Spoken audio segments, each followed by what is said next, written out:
Bismillahirrahmanirrahim. Assalamualaikum warahmatullahi wabarakatuh.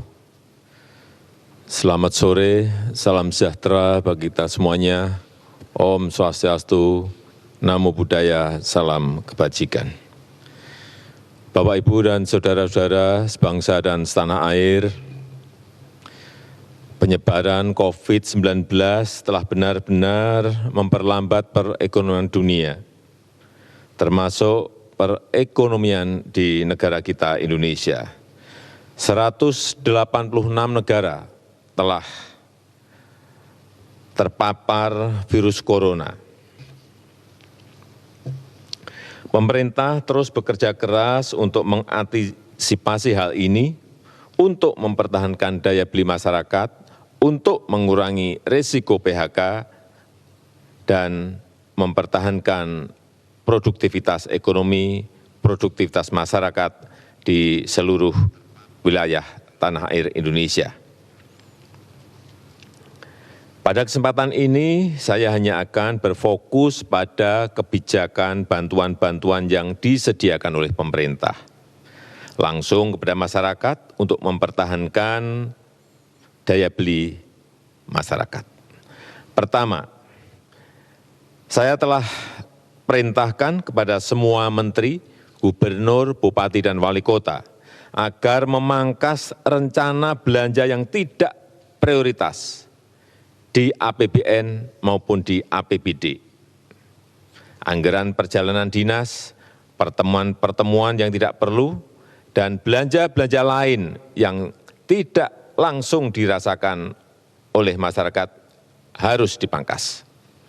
Kedua, kementerian dan lembaga di pusat, serta juga pemerintah daerah, provinsi, kabupaten, dan kota harus melakukan refocusing kegiatan dan melakukan realokasi anggaran untuk mempercepat penanganan COVID-19, baik yang terkait dengan isu-isu kesehatan maupun yang terkait dengan isu-isu ekonomi. Landasan hukumnya sudah jelas. Hari Jumat yang lalu, tanggal 20 Maret 2020, telah saya tanda tangani Inpres nomor 4 tahun 2020.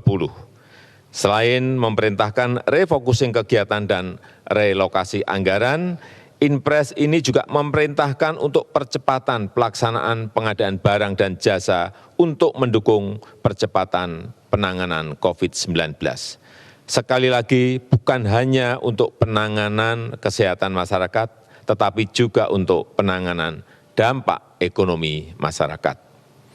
Yang ketiga, saya minta kepada kementerian dan lembaga dan juga pemerintah daerah, provinsi, kabupaten, dan kota, agar selain menangani isu kesehatan masyarakat, kita juga harus menjamin ketersediaan bahan pokok dan mempertahankan daya beli masyarakat, utamanya masyarakat lapisan bawah.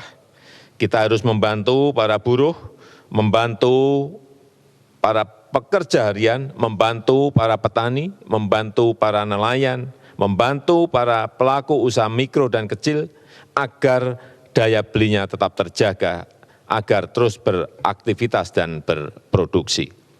Keempat, saya telah perintahkan agar program padat karya tunai, sekali lagi, program padat karya tunai harus diperbanyak, harus dilipat gandakan dengan tetap mengikuti protokol kesehatan untuk pencegahan dan penularan COVID-19, yaitu dalam bekerja harus menjaga jarak yang aman.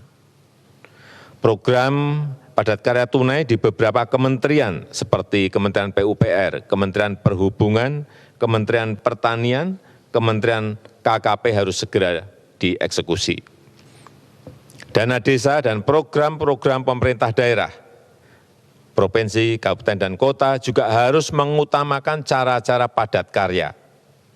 Ini akan membantu masyarakat, membantu para petani, para buruh tani, para nelayan di pedesaan di seluruh tanah air. Sekali lagi, dengan tetap mengikuti protokol kesehatan, yaitu dalam bekerja harus menjaga jarak yang aman. Kelima, kepada penerima kartu sembako, pemerintah memberikan tambahan sebesar 50.000 per keluarga penerima, sehingga menjadi 200.000 per keluarga penerima yang akan diberikan selama 6 bulan. Anggaran yang dialokasikan adalah sebesar 4,56 triliun rupiah. Yang keenam, kepada calon penerima kartu prakerja, pemerintah akan mempercepat implementasi kartu prakerja, sekaligus untuk mengantisipasi para pekerja yang terkena PHK, para pekerja harian yang kehilangan penghasilan, para pengusaha mikro yang kehilangan pasar dan omset, agar dapat meningkatkan kompetensi dan kualitas SDM-nya.